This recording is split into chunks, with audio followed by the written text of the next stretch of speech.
Mereka itu bertahan dengan strofon yang digunakan untuk menjaring. Jadi itu strofon itu digunakan untuk mengapung jaring-jaringnya itu. Nah itu masih jadi satu bagian, satu ikatan. Mereka berenam pertama. Berenam itu masih menjadi satu untuk bertahan di situ. Nah, akhirnya ombak itu datang kembali memecah mereka lagi. 4 orang masih bisa bertahan dan juga berenang ke posisi bagan bambu itu yang di tengah dan bertahan di situ selama 1 hari.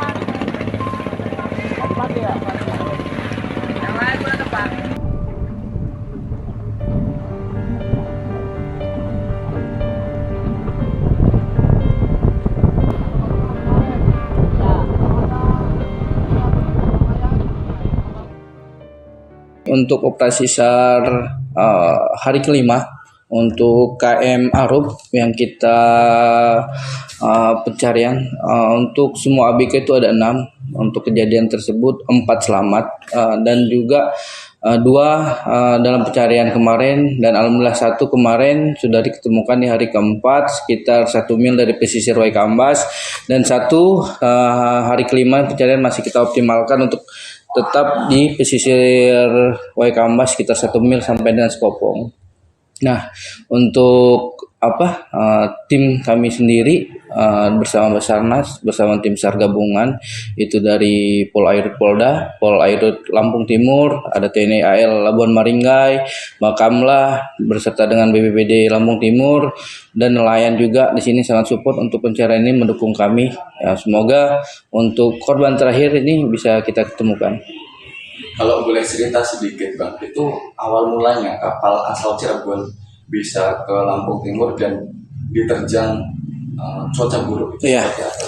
Ini kan kami dapat laporannya di hari Minggu sekitar pukul 7 malam untuk laporannya sendiri, dan kejadiannya itu sebenarnya di hari Sabtu jam 2 siang. Nah, karena pola dan tingkat rawan kecelakaannya di Lampung ini cukup tinggi dari bulan Januari sampai dengan bulan Juni ini sekitar hampir 6 kapal yang memang ada baik itu yang terjatuh diakibatkan cuaca buruk dan juga kapal yang tenggelam oleh cuaca buruk. Nah, itu untuk kapal KM Arup ini sendiri sekitar pukul 2 itu diterjang ombak, karena tipikal untuk di perairan Lampung Timur ini sangat cepat untuk berubahnya. Sekitar 1 jam dia landai, tiba-tiba ya ada ombak, dan juga dia itu bisa berubah menjadi badai di perairan sekitar 1 sampai 20 mil ke tengah. Nah, itu untuk ombaknya sendiri cukup mengkhawatirkan kalau sudah terjadi badai. Itu tuh yang mengakibatkan ini mungkin menjadi warning untuk nelayan. Tapi untuk sekiranya sini juga sudah saling mengingatkan, baik itu dari TNI AL, Polairut, dan juga kami sudah juga menginformasikan sendiri. Tapi ya mungkin karena kondisi, mungkin ya tetap ada pun himbauan yang mungkin mereka pikir saat keluar itu aman, tapi namanya cuaca, kondisi tidak menentu, akhirnya ya tiba-tiba ya terjadi gitu. Mungkin lebih masukan untuk antisipasinya, karena kebanyakan hampir mayoritas semua tidak tidak menstandbykan life jacket, alat keselamatan. Mereka hanya menggunakan drigen, terus berupa apung untuk jaringnya, itu aja alat pelampung urgensinya. Jadi ya mungkin untuk ke depan, baik itu dari himpunan nelayan di sini, baik itu aparat bagi stakeholder lah, untuk menghimbau lebih mengutamakan juga menstabilkan alat safety untuk diri sendiri untuk melaut situ. Nah, tadi kan sempat menyinggung tentang jerigen yang bisa digunakan untuk keadaan darurat.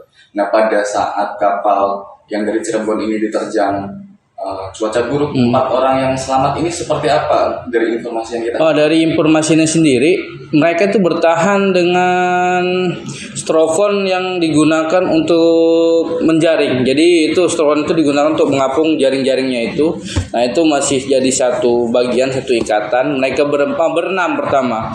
Berenam itu masih menjadi satu untuk bertahan di situ. Nah, akhirnya ombak itu datang kembali memecah mereka lagi. 4 orang masih bisa bertahan dan juga berenang ke posisi bagan bambu itu yang di tengah dan bertahan di situ selama 1 hari. Dan yang kedua itu terlempar. Nah posisi terlempar itu pun sebenarnya masih memegang strofon, akan tetapi namanya daya apung tidak kuat, apalagi dengan cuaca ombak mungkin kedorong terus untuk korban ini sendiri, dan akhirnya kita duga itu terlepas. Nah, yang satu lagi itu kapten kapalnya sendiri yang belum kita ketemukan. Kemarin sudah kita temukan untuk yang satu korbannya.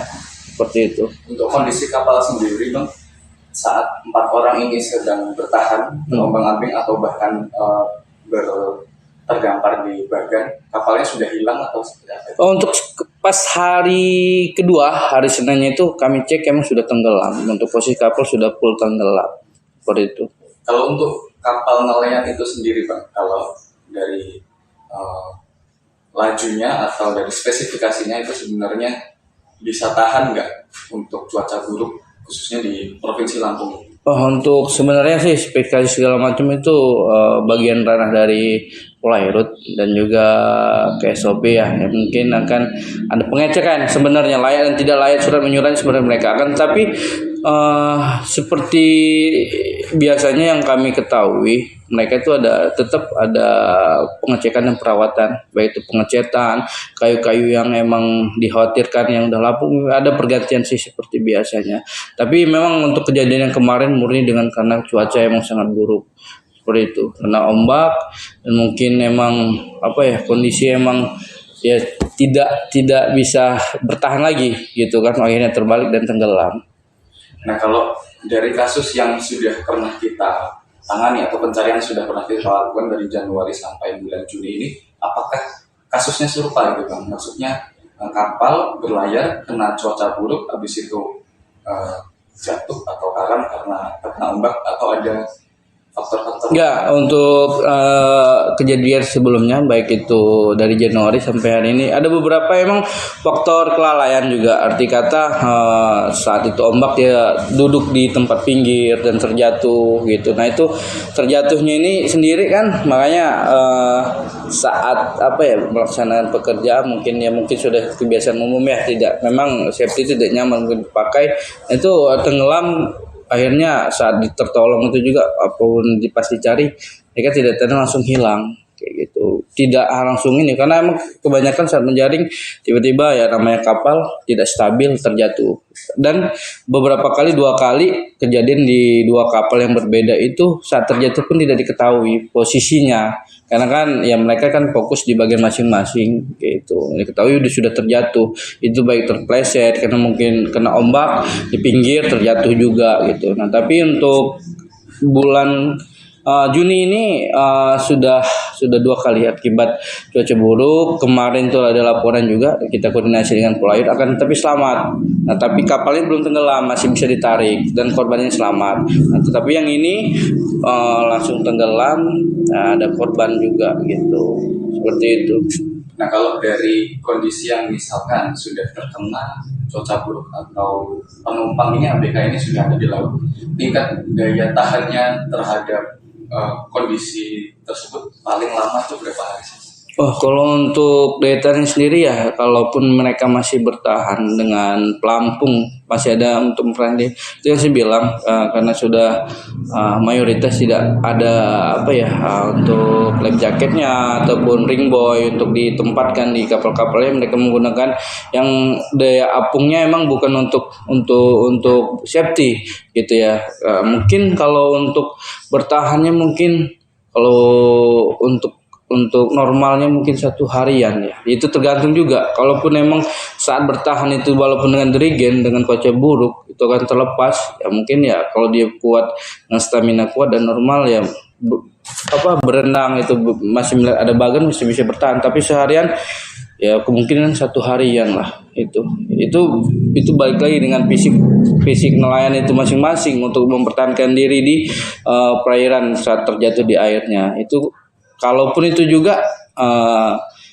bisa ada tanda-tanda ditemukan gitu. Kalau ini ya kemarin kan alhamdulillah 4 orang itu masih kejar, mereka berenang itu sekitar hampir setengah mil lah untuk mendekati bagan itu gitu kan. Tapi kan tidak semua, mayoritas juga dengan stamina masing-masing bisa kita ukur gitu. Kemungkinan kalau mereka dengan daya apungnya yang saya lihat di dirigen ataupun strofon yang ditempatkan di untuk ikan, ya kan daya apungnya emang bisa, tapi kan daya tahan nggak bisa. Yang kemungkinan 1 hari seperti itu.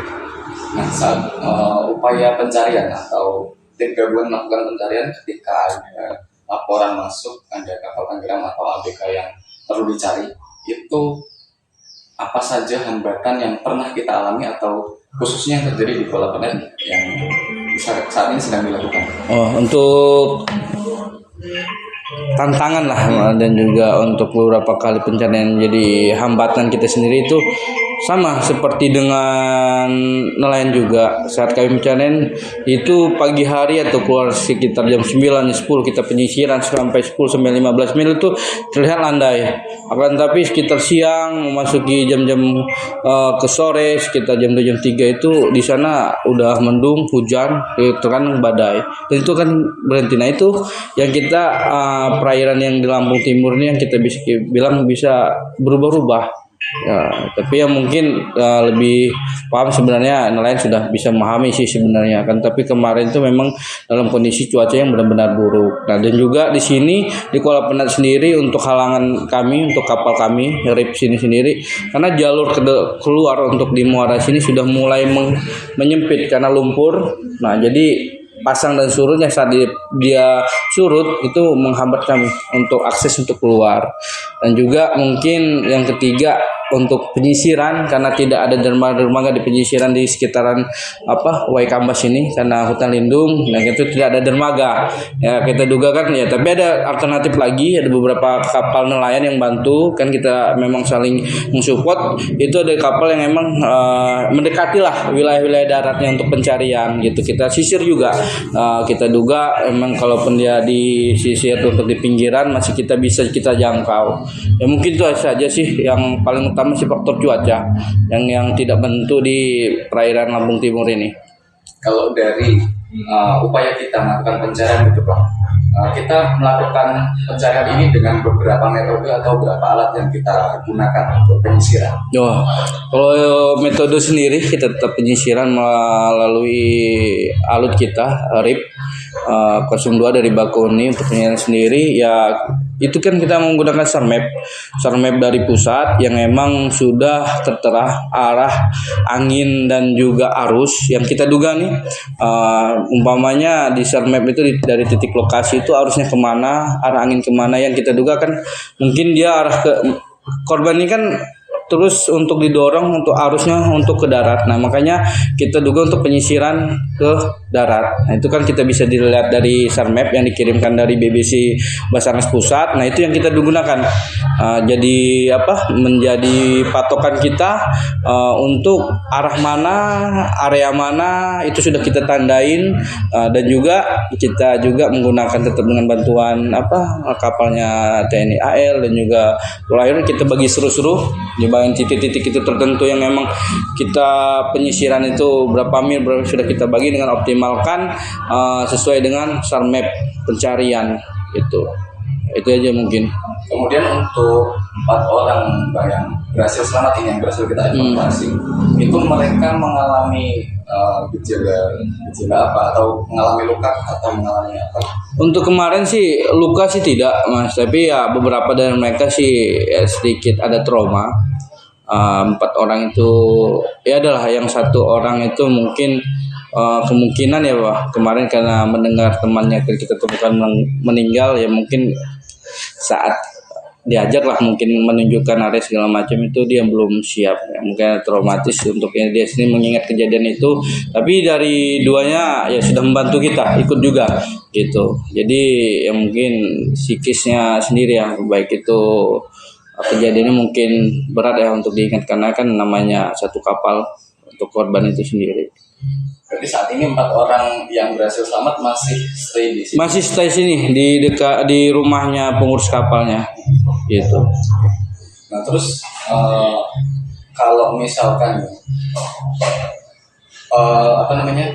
kapal ini melaju dari Pulau Jawa misalnya ke perairan Lampung itu sempat terpantau nggak sih Bang sama kita, atau ada sensor yang mendeteksi ada kapal dari jauh nih datang ke perairan Lampung? Kalau yang seperti itu sepertinya mereka melaporkan ke Polairut. Di area tertentu mereka ada koordinasi sendiri. Nah, khususnya kami Basarnas untuk pemantauan kapal masuk dan keluar itu bukan bagian dari kami. Akan tapi kalaupun biasanya termonitor juga sih, saling menginfokan, oh ini saat ini hilang gitu kan di perbatasan perairan Pulau Seribu, kan itu udah perbatasan nih dengan Lampung Timur, itu saling menginfokan via radio ataupun via biasanya mereka ada grup, kita infokan ada kejadian, ada 1 orang atau 2 orang dalam pencarian di hari ini. Dan juga kalaupun ada penemuan ya mereka pasti menginfokan kita, walaupun tidak diangkut ke kapal mereka tunggu saat kita evakuasi seperti itu. Dan juga kalau emang termonitor segala macam biasanya dari teman-teman Polairut juga termonitor sih untuk data-data segala macam kapal luar, kapal dari Lampung pun yang keluar masuknya seperti itu. Oke. Nah Bang, kalau untuk cuaca buruk ini khususnya di perairan Provinsi Lampung yang bisa menenggelamkan kapal itu seganas, bisa diceritain nggak seganas apa sih? Sebenarnya bayangan saya sih karena itu ya berbentuk relatif sih Mas, sebenarnya ada pecahan ombak yang sekitar 5-7 meter itu rapat. Rapat itu maksudnya dia menghantam kapal yang terus. Nah, mayoritas kalau udah di sini itu rapat bentukan ombaknya, beda dengan Krui. Krui kan 1 gelombang, 2 gelombang, 1, 2, 3. Kalau sini rapat Mas, satu sudah datang lagi kedua, yang ketiga itu hantaman ombak. Nah makanya bisa menenggelamkannya tergantung dengan angin, cuaca, sama besaran ombaknya, tingginya. Ya, semakin tinggi ombak itu yang menghantam ya semakin cepat dia kan menenggelamkan kapal tersebut gitu. Kalau masih mayoritas 1-2 mungkin ya masih stabil lah, masih bisa. Yang kemarin sih udah termasuk tinggi ya 5-7, dan dengan kecepatan angin badai juga berbarengan, makanya kejadian ini langsung cepat gitu. Kalau yang diketahui oleh para nelayan saat ini, mereka sebenarnya sudah teredukasi dengan sih Bang tentang ada bahayanya ombak, setiap perairan ada potensi apa saja yang mengancam mereka itu. Sebenarnya ini kan dari tahun ke tahun, kalau untuk edukasi, pengalaman dan juga pemahaman tentang area ini mungkin sudah lebih hafalnya mereka. Balik lagi kemungkinan kebutuhan. Nah, untuk ya walaupun kita edukasi segala macam, kita coba untuk mengingatkan, kita menghimbau aja, tidak bisa melarang. Sudah himbauan, sudah ini saat ini besok, atau kan itu kan prediksi dari BMKG dan lain-lain sudah di-share. Namanya juga ya ada titik tertentu yang di area aman. Ada juga mereka menabur jaring itu kan ya jauh untuk berapa mil ke depan. Nah di situ ya mereka juga tidak dia tahu kan akan apa terjadi cuaca buruk atau seperti apa. Nah ya kalaupun ini terjadi sebenarnya ya ini kan angin timuran, mereka sudah tahu sebenarnya, sudah paham gitu kan. Tinggal antisipasinya sebenarnya seharusnya tidak memaksakan. Sudah emang udah terlihat nih akan terjadi badai, tidak usah bertahan. Ya mungkin tidak bisa bertahan. Kemungkinan kemarin memang timing waktu mereka harus balik untuk ke pesisirnya yang sudah tidak bisa lagi, kemungkinan ya kayak gitu kan. Biasanya sih mereka sudah tahu lah, intinya udah paham ada tanda-tanda tertentu dari alam itu kan. Kalau udah ada gumpalan awan hitam atau angin kencang, gelombang meninggi, mereka biasanya tempat area aman seperti itu. Kalau untuk ini balik lagi ke teknis soal pencarian, efektif kita melakukan pencarian dalam satu hari itu efektifnya berapa jam? Oh, seperti pencarian itu tergantung area. Kalau kaminya ini, kalau untuk khususnya tim SAR gabungan yang dikoordinasikan Basarnas kami, biasanya efektifnya untuk alut kami kan biasanya sekali keluar 3 jam pencarian, 3 jam di SAR map, itu kita optimalkan sekitar 3 jam. Kita ada jeda waktu untuk istirahat, pendinginan, untuk mesin kapal kita sendiri. 3 sampai 5 jam lah di satu harinya itu kita bikin dua tim untuk pencarian di pagi dan juga menjelang sore. Nah, kalau pencarian di laut dan di sungai atau di irigasi itu seperti yang ada di Metro dan Lampung itu berbeda nggak tekniknya? Berbeda Mas, kalau untuk di laut itu kan luas, kita gunakan itu ya balik lagi ke SAR maps atau peta arah angin, arah arus lautnya gitu kan, area sekitar tempat terjadinya. Kalau untuk sungai kita tentukan sendiri, oh ini di tempat tenggelam, kita sudah prediksi satu hari ini kita kalaupun sungainya tenang kita lakukan penyelaman di area aman, kita titik ini kalau tidak ada buaya itu juga penyelaman dan lain-lainnya itu metode dengan karet juga kita manuver. Kalaupun ada saksi, kalau tidak ada saksi, kalau di sungai ya kita sisir gitu kan, kita tidak, karena sungai tidak ada saksi, bagaimana kita harus menentukan titik-titiknya. Kalau irigasi kita penyapuan, irigasi kan ya masih bisa lah kita bentuk dengan berjajar gitu kan, kita penyapuan itu. Kalau irigasi ya lebih cepat biasanya karena kan udah kita bendung ya, nggak mungkin gerak gitu. Itu aja sih, pasti lebih cepat nanti untuk metodenya, lebih efisiensi di sungai dan di irigasi dibandingkan untuk pencarian luas di laut. Nah, terus kemudian untuk laut sendiri nih Pak, beda nggak perairan Lampung Timur, Bakauheni Lampung Selatan, Tanggamus, Lampung Barat, atau setiap daerah-daerah di Provinsi Lampung ini bahayanya berbeda-beda? Pasti berbeda Mas, pasti juga sudah jelas berbeda. Saat di sini di Lampung Timur tipikal dengan ombak rapat pecah gitu kan, di Lampung Selatan itu landai, akan tapi angin kencang gitu. Di Krui Lampung Barat dia tinggi-tinggi ombaknya gitu, dia tidak pecah tapi tinggi-tinggi. Ini untuk gelombang yang datang kan dia langsung menghadap ke samudra gitu kan, pasti ada karakter sendiri di setiap wilayahnya gitu. Yang paling bahaya Mas? Yang paling bahaya sebenarnya untuk kejadian ini sekarang di Lampung Timur Mas, karena intensitas laporan kecelakaan kapal ini sangat banyak lah untuk di sini ya. Mungkin masih tetap menjadi himbauan kita bersama kayak gitu kan. Ada kemarin di Krui, tapi beberapa tidak seintens kejadian untuk di Lampung Timur. Di Lampung Timur sudah dicatat sebulan nanti itu bisa 1 sampai 2 kali kejadian. Walaupun itu tidak mengakibatkan korban ya, maksudnya masih kapalnya masih bisa diperbaiki seperti itu kan, orangnya masih bisa diselamatin. Seperti itu. Untuk sekarang, untuk tahun ini, untuk laporan terbanyak kecelakaan laut itu di Lampung Timur. Kemudian Bang, untuk kita ke cuaca. Nah, cuaca di bulan Juni ini sebenarnya potensinya sebenarnya cuaca buruk, hujan atau malah justru kemarau sih Bang? Hujan kalau laut itu kan sebenarnya tergantung waktu gitu kan. Kalau untuk hujan itu kan di darat Mas, ya kan. Kalau laut itu ya saat mau, dia tidak menentu, pagi bisa hujan, siang itu cerah, sore itu badai. Ya kalau itu sebenarnya sih kita tidak bisa menentukan akan, tapi sebenarnya kita kan sudah update ya untuk teknis BMKG. Nah, seharusnya nelayan sendiri sih bisa memprediksi area mana, kan tinggal mereka pencet di situs BMKG di area mana, perairan mana, itu sudah ada terupdate 1 hari ke depan.